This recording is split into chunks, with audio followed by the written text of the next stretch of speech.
Welcome to Focus, Build, Win, a special 3-part series that dives into how Payroc turned a focused core product strategy into a growth engine.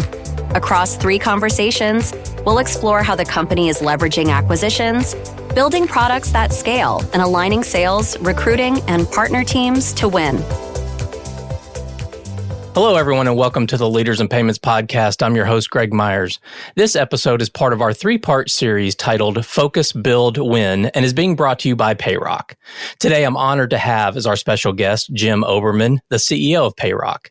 Jim is going to be sharing the company story and why Payroc bet on a focused, homegrown core technology and product stack, how he reallocated capital and reshaped the organization, and what results and trade-offs followed. So, Jim, I'm really looking forward to the conversation, and thank you so much for being here and being on the show today. Yeah, thanks, Greg. It's my pleasure and our honor to be able to do this with you.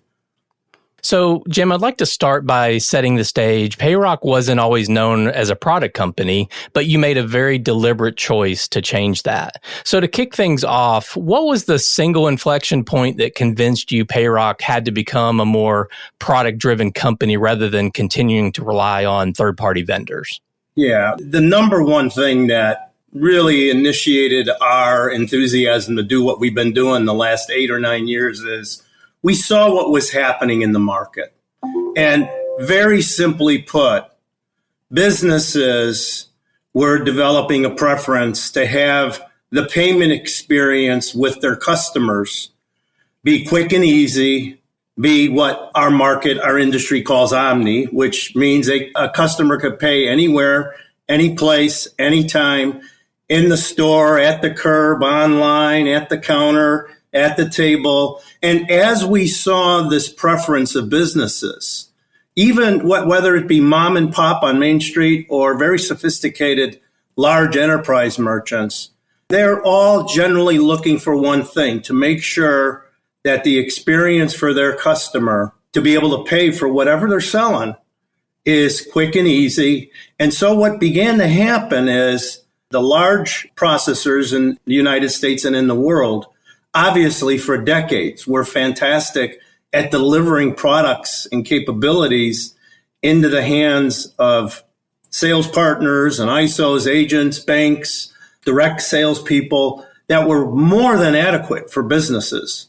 But then back in the 90s, this all began to change slowly. 2000 came along, 2010, this was a decade long. And as the internet is expanding, the use of it, digital interaction and communication, social media, the explosion. So the number one thing that precipitated is businesses preferred their payment experience, generally, all other things being equal, be embedded in their other software experience they were giving their customer. The pivot to product was, we began to focus partnering with those third parties where parity was consistent with what was being delivered, but we began to build product capabilities ourselves, proprietary, so we could deliver an experience to the business owner that they were expecting. And not only to work, because, especially the United States market, we serve the most. And then, of course, we're in Puerto Rico, as people have maybe learned about Payroc. There's a lot of small and medium-sized businesses in the market that, even in that realm, they don't necessarily want their payment experience embedded in some software, but they certainly want a modern set of flexibility going in there. So we began to focus our dollars doing acquisitions and pouring money into technology and product that was going to drive the experience that the merchant business was having with their customer. And in the case of card payments, the cardholder. Okay. Well, I'm sure that decision didn't come lightly. I mean, you're shifting a company's direction at that scale really takes conviction and clarity, especially when it comes to capital allocation. So I'm sure there's many leaders that are hesitant to redirect capital away from known revenue streams, and I'm sure you had to do that. But what gave you the conviction to reallocate dollars into building out those core products you're talking about? And how did you frame that bet internally with, the team internally and the board? Great question. We did two things. Number one, payments is a business of scale. And if you're going to be competitive, you have to have scale. So we did a two-pronged approach with allocating our capital. First thing we did is we initially in 16 partnered with a major financial institution to bring in some equity capital. And then in 2019, we recapitalized with Parthenon, excellent private equity firm, really knows payments. We wanted to make sure we found a capital partner that was committed to providing us capital alongside us to do acquisitions, to build scale, and very strategic, very carefully done, and also then take that cash flow and plow it back into technology and product as we're bringing on this scaled platform. And so the allocation of our capital was really two-pronged. Part of it was going towards doing acquisitions. And this ties back to your first question. The acquisitions were carefully done to where we were acquiring distribution that was beginning to struggle in the market to compete. And this was more traditional in distribution, being ISOs, agents, financial institutions, referral partners. These are channels, Greg, that for decades were serving well with the product set they were given, small, medium-sized, and even larger businesses very well. But they were these companies that were becoming very mature and were generating a lot of cash flow, were finding it difficult to compete. You know, if their total addressable market was this big, it's shrinking every year.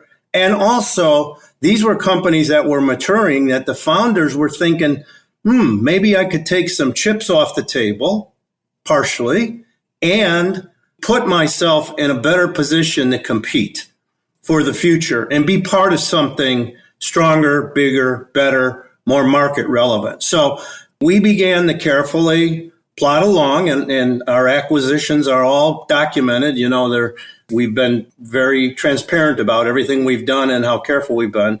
So we were finding distribution that was going to fit with the product and tech we were building and going to make them better. And then we did some acquisitions of technology and product that would accelerate our roadmap, Greg. So not only were we building product and tech organically and allocating this cash flow we were buying into that, we were also looking very carefully for technology acquisitions. For example, I can't remember what year it was. I think it was 22.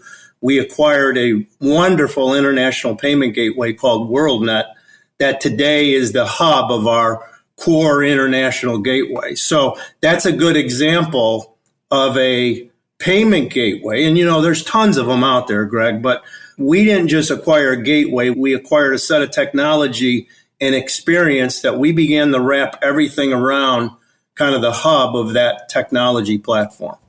Okay. Well, any kind of transformation like this brings trade-offs. So what revenue or relationships did you knowingly put at risk? And sort of in hindsight, how do you weigh those costs against the results? Yeah, no, great question. Anytime you do, golly, I think we've done 35 acquisitions since 2016. Time sure goes by fast. And they accelerated. And the trade-offs we found ourselves getting into, every one of these companies we bought did something really, really, really well that got them there, but wasn't going to work going forward. That's one of the reasons they wanted to join us. They were realizing that which they built wasn't competitive enough, and the amount of capital they would have needed to run alone was too much. So we found ourselves, and we still have them today, with pockets of, you know, little pieces of portfolios or product sets that we still have merchants and customers that are relying on it, that we continue to maintain because it's good stuff, it's relevant, it's not going to serve our future well, but it's serving us well today. So the toughest part about this journey is deciding, when do you sunset some of these, I'm going to call them older or well-established, but technology and product sets that are good for the moment and were good, but they're not what businesses are looking for going forward. So we're continually doing that balancing act. And when you're doing that, it impacts your relationship with the partners you have, because the partners you have that are giving you business, right? They have some of that old business in their portfolio, and it's a juggling act. So, and look, everybody's doing it, whether and Payroc's grown to be a very large player. We're in that upper tier of the market now. But whether it's companies much larger than us, we call them the big super tankers and we love them. They're struggling with the same thing I just described. And our peers that we compete against in our niche, everybody's struggling with that same set of dynamics of transitioning from old, proven technology and product sets to the new forward-looking things that disruptors are doing so well in the marketplace. Once the why was clear, the real challenge, I would imagine, became execution. I mean, it always is, right? So making that pivot from wide vendor model to a focused core stack isn't just about the strategy, right? It requires rewiring the organization, redefining how decisions get made. So let's talk a little bit about how you rewired the organization, sort of the internal stuff. So what structure or cultural changes were the most critical in making this shift? The first thing we did, and this is probably the most important job I have, is how to maintain a culture where we have an entrepreneur spirit. All these companies we put together started out, as a 1, 2, 3 person shop, right? And grew. And so how do you embrace the entrepreneur spirit, yet have you operate with an institutional discipline that would make the biggest of banks and processors proud? So it was marrying how we did it. We said, we're not going to lose the ability to first listen to our customer. God gave us 2 ears for a reason and 1 mouth. It's that because we should listen twice more than we talk. That's really been helpful for us. And what we did is we made sure we created a centralized steering committee that every cross-functional area of dependency, because in payments, things are not you can't compartmentalize things. You got boarding, risk, you got terminal certifications, you got to deal with the card networks, you got accounting, finance, funding, reconciliation, billing, reporting, all of that. So what we made sure is every C-suite executive had a seat at the table, and we still operate this way today. We have a steering committee that meets every single week. We know what our core focus is, and anything that is, it's real simple. And whether you're a mega multi-billion dollar company or you're a smaller, say $1 or $2, $3 billion company, you got to do the same thing. What are you trying to do with your clients? And Payroc, our clients are our sales partners, our sales channels. The merchants, the other thing philosophically we did and culturally we did, is the merchants are not our customers. That might sound a little bit sideways to a lot of people. But guess what? The merchants are our customer's customer. Our customer is a sales partner. Their customer is the merchant. We've got to take care of them. So we had a very customer sales partner centric focus. You'll see one of our taglines is Payroc is the platform built for sales partners. And so what we wanted to do is make sure it was easy for our sales partners to go into the market and compete. The other thing we had to do, Greg, to bring this together and bring sanity, we had to begin to reinvent the focus of our sales partners to become much more vertically oriented.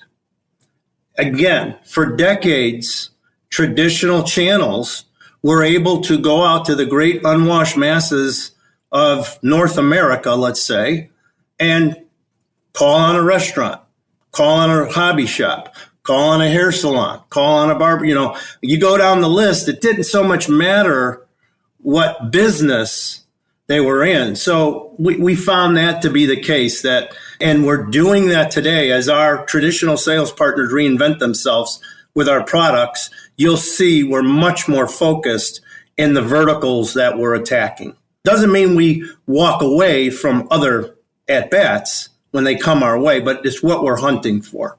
Sure, sure. Yeah, I remember when I started in payments 20 years ago, it was, the analogy was a sales guy had a trunk full of terminals and he stopped at one end of the shopping mall and walked down and he visited every single one and he could sell them all the same product, but it doesn't work that way anymore, right? With the software and the specialized solutions and things like that. So I just think it's kind of funny that you mentioned that because it is a big shift.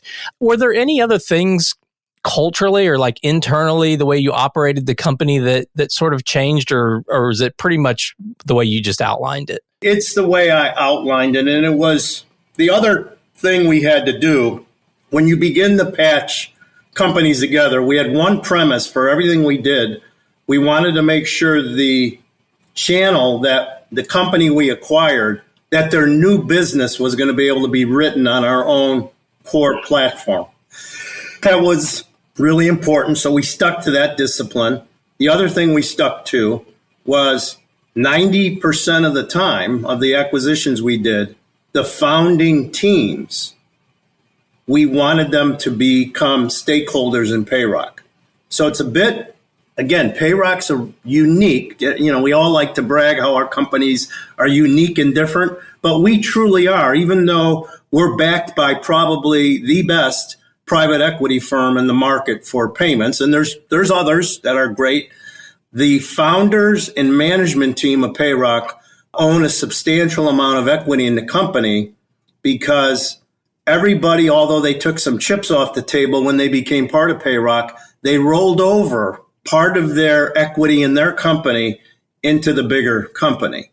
And the majority of those people still work for us today. There are some, given 8 years has passed, that have retired and knowingly wanted to retire, when we bought their company. So I would say these are the things we really focused on. And then I'll start with this too, Greg.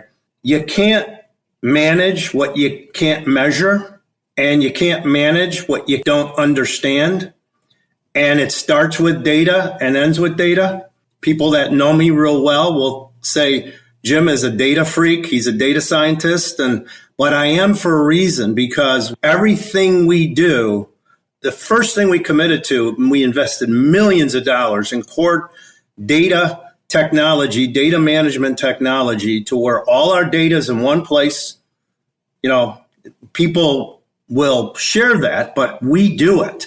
We live it. We breathe it. We want to make sure that all the raw data we put in our data lake is reconciling to our financial statements and the way we present ourselves to the world. So I'll tell you what, having the data and being able to study that data and analyze it to make better decisions is very, very important. And I would recommend any company in payments or anything, know your data and commit investment dollars to making sure it's in one place, it's reliable. So that was, I would say, Greg, if you look at the number one thing that's helped us the most through this journey, is making sure we had our arms around all the multitude of data that flies around in payments. It's crazy how big it is. Yeah, absolutely. So I think that's a good segue to the next question. So when it comes to making decisions, which those could be about, what products to build, who to buy, who to partner with, how do you make sure that you as a company don't get bogged down into the politics? First, again, it goes back. We've centralized where that decision-making authority is. And when political type of conversations begin to occur and tensions there, and there's conflict, and sometimes the conflict's healthy, sometimes conflict's not healthy, Greg. And either way it's happening, we have a real simple thing we do. We say, okay, to everybody take a deep breath, and let's talk about how this impacts the customers we have and the ones that we're prospecting. And sometimes what we find, Greg, is that we got ourselves into a flaw of chasing that next shiny object. And we've got to say, even though that thing that's shining over there looks attractive, that wasn't what we agreed we were going to do. And sometimes it's just the tough love of saying to somebody in the organization, no, we're not going to chase that particular part of the market. And again, we want to, and this gets into the more vertical approach, we want to concentrate on the areas of the market where we can win. I'll give you an example where we've invested. We started investing 8 years ago, getting really, really good at what is called unattended. I'll oversimplify. It's vending machines, kiosks, laundry, car washes, amusement parks, parking garages. We're a big believer and bullish that the unattended experience where you're buying something and you're tapping your card on a device is going to continue to explode and grow. So there's an example, Greg, of where we focused on a specialty capability and we've tripled down on the investment we're making there. That's just one example of, probably 9 others I could give you. Right. Well, this kind of change is never easy. So how do you balance keeping the sales channels informed of what you're doing without overwhelming them? And sort of what did that look like in practice? Yeah, the way it looks in practice is what we do is twice a month, we have what is called a product pulse. And everybody in the organization, whether it's sales, finance, risk, accounting, operations, they all know what we're focused on doing. And the reason we're working on something in the tech or product roadmap is so that we can meet a client need. The conflict comes in is when you always are going to have these emergencies that pop up that you didn't plan on. Give you an example. The other day, there was a file missing. And when a file's missing, Greg, it means there are merchants not getting funded. So the talent that's supposed to be working on, XYZ for a customer gets distracted for a day or two, maybe. And so when you get back together twice a month and there's a bit of a delay, they know why there's a delay. And I think it comes down to one simple word, communication. We still could get a lot better communicating, but we try to over communicate and not estimate when something's going to get done just because it's the convenient thing to say. I think that's why the customers that Payroc has, they know we're not going to BS them about our timelines. We're going to give them reasonable timelines. We have found that if you communicate well and you're clear and you deliver when you're supposed to deliver, customers will usually hang in there with you. And there's exceptions. Sometimes you get a good customer and they're bought by somebody, right? You have no choice, but you're going to lose them. Mm-hmm. As we've gotten bigger, we're also growing up and learning that the market is constantly, never changed, always going, changing. The acquisition we did recently of BlueSnap gave us global capabilities, gave us ability to go up market. And it's a set of capabilities that we're taking to our mid-size clients well, too, that want to go into other markets. So it's another example of things we targeted and focused on. Okay. Well, all this sounds great. You've got the strategy. You've talked about the structure, the governance, all that's in place, but the real test really comes in the results. So I'd love to dig into what proved the strategy worked and what's the hardest lessons that there were along the way. So if you had to point to maybe 1 or 2, 3 proof points or metrics that really told you, hey, this really worked, what would that be? Well, the first thing is everybody likes to quote growth rates. When you look at our core platform and you look at the year-over-year CAGR growth rate of that which we're boarding new on our own platform, we're growing at close to a 37% year-over-year rate. That's fantastic. We love it. And what we invested in to do that is working most of the time, not all the time. And what ends up dragging that with a company like us that we've purposely invested for scale, we knew we were buying some good cash flowing assets that were going to generate the cash flow to make these investments. But the year over year growth rates of those static portfolios, it's like this, right? And that drags that overall growth rate. So Payroc's got to be patient. We've purposely invested for scale. We're taking that cash flow, we're plowing it back into the future, and to bring some balance to our overall blended growth rates, we're going to have to be patient. And that's probably the toughest thing to manage through. You'd like to show, those 30-something% growth rates on a blend, but that's just not possible when you've done what we've done as quick as we've done it. And then the people equation. We're 2016 when I joined Payroc, we had 17 employees. Today we have over 1,400 globally. President of our company and a team, for example, they're in Ireland this week. We invested heavily in talent in Ireland. There's a lot of great technology talent in Ireland, and both in the Belfast and Dublin area that has served us very, very well. So it's investments like that where we were looking for strategies to use to assemble technology and product talent quicker than we might otherwise be able to do it in the United States, and at a more reasonable cost as well. Well, let's talk about some lessons learned. So what was the hardest lesson you learned in this? And secondly, how did you do this and continue to protect the Payroc brand? Because I know that's so important. The biggest lesson we learned, even though we were careful about who we bought, every company we bought had a founder that was amazing at what they did. Otherwise, we wouldn't have bought them. The lesson we learned, it's really hard for those team of individuals to let go of what made them great, even though they did what they did because they know they got to look forward. So the lesson learned is a human one, and the fact that you just got to take a deep breath and you got to be patient and you got to let the impact of that change, Greg, to the way they operate settle in. The lesson is don't come in like with a bulldozer. You got to be very careful and selective in how you're pivoting to the new modern set of tools. Okay, so just about how do you, with all of this change, protect the Payroc brand? Well, what we've done is virtually every acquisition we've done, we've rebranded, other than what we're doing in Puerto Rico, because there's a brand down there, Dynamics. So, for example, it's Dynamics Payments, powered by Payroc. Puerto Rico is an island. We're in the U.S. Virgin Islands, too.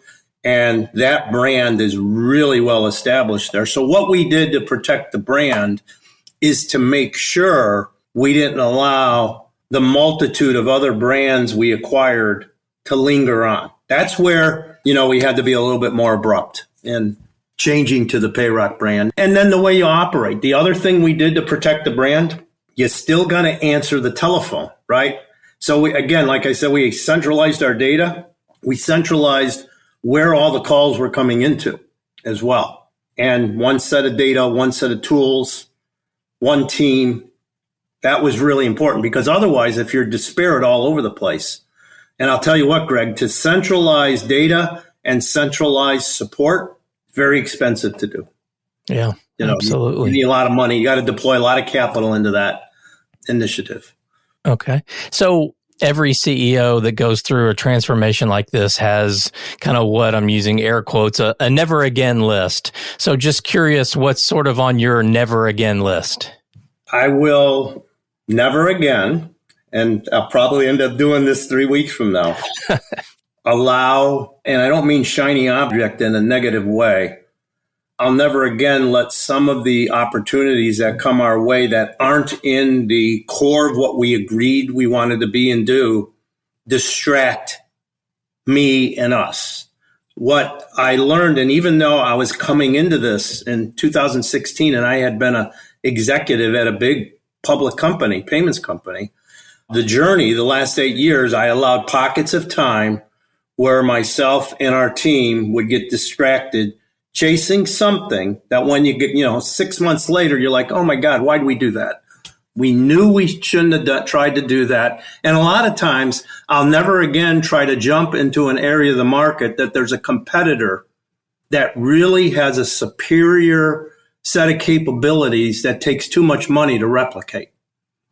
So the never again is don't chase dreams you can't win at. Make sure you're chasing in vertical spots in the market where you have the capabilities today to win, or you're going to have them pretty soon.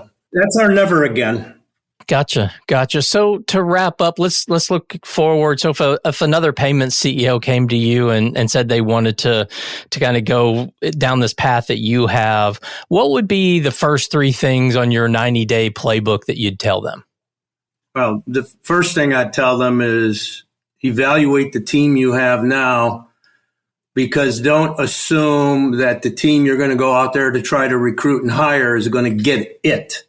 Make sure if you're going to embark upon something bigger and better and stronger, make sure you have the team now. And if you don't have the team, take a deep breath and assemble it, because you just can't go out. Even though you hire the best talent that has had success, it takes time to bring this talent in and groom them to be focused on what you've agreed you're trying to accomplish. So my best set of advice is that. My second thing would be the data. And my third thing is make sure you have a balance sheet and a capital partner that's going to be patient and understand there's going to be wins and there's going to be losses. And it's a blend. It's an actuarial blend. That's the way this business is working. But make sure you have the capital. And then after you estimate how much capital you need, probably multiply that times 1.5 times, because you're never right on your first, what does the carpenter say? I'm going to measure 3 times and cut once. Right. I say for evaluating how much capital you need, measure 3 times and then go back and do it again, and then do it again. So do the 3 times over 3 times, say 9 times, and then embark upon what you're going to do. Because it usually takes more money and more time to do what you think you're going to be able to do. And look at Greg, I've been doing this for decades. I still miss the mark on that. Maybe when I grow up, we'll get it right, I think you're doing a great job. I think that's great advice for folks out there. So last question, what's next for Payroc? How do you continue to build on this momentum? We're in a really good place where we're focused on sales execution now. There's been a lot of purposely investing for scale, purposely investing in new products and technology. We're now in a place foundationally where the pivot for Payroc now is sales execution. We have enough scale. We're big enough. We're strong enough. We have the cash flow. I have seen the last 3 to 9 months of strengthening in the performance of our portfolio in terms of economic cycles. It certainly helps when interest rates are lower. There are external factors that impact us. And then executing on this global strategy. I mean, the world's gotten a lot smaller in the digital age here, and it's getting smaller and smaller. And good, solid North American businesses are looking to expand into other markets. So that will be a tremendous amount of our attention, is really leveraging these global capabilities we now have to bring to our existing clients and our new ones. Okay. Well, I think that's a great way to wrap up the show today. So, Jim, I know your time is very valuable, so I really appreciate you being here today. Yeah, thanks, Greg. I do appreciate you guys and everything you're doing too.